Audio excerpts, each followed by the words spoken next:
The Russians have sent saboteurs into Ukraine, and Russia is planning a false flag attack to justify a military invasion.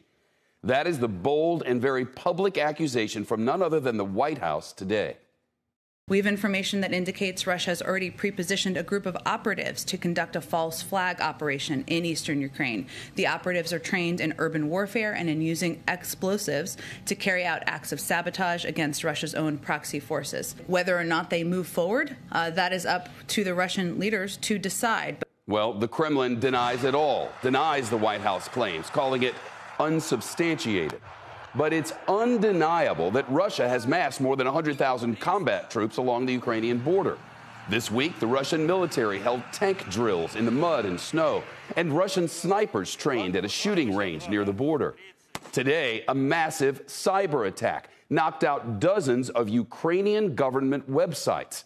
The hackers posted this warning message on the sites. It reads, "Be afraid and expect the worst." And just into NBC News, a senior U.S. official and a former U.S. official both confirmed to us that the Biden administration is now considering arming Ukrainian insurgents who would, in essence, fight a guerrilla war against Russian forces if Vladimir Putin invades Ukraine. That's brand new, and our senior Washington correspondent, Eamon Javers, is on it with more of the threat. Eamon.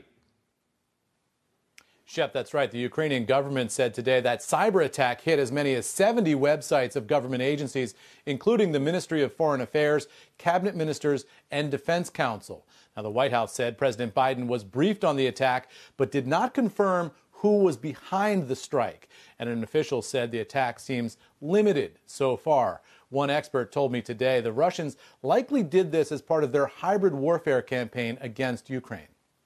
The reality is, prior to the invasion, we're sort of in this heightened state of conflict or competition where cyber is sort of the perfect tool, right? It is that sort of last major aggressive tool before we cross that line.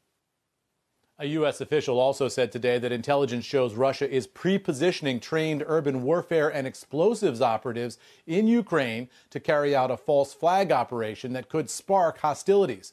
Meanwhile, in Russia, arrests today of several alleged members of R-Evil, a Russian criminal hacker gang responsible for attacks on American companies in industries as diverse as meatpacking and software. The Russian FSB, Domestic Security Service, said it acted today in response to an appeal from the U.S. government.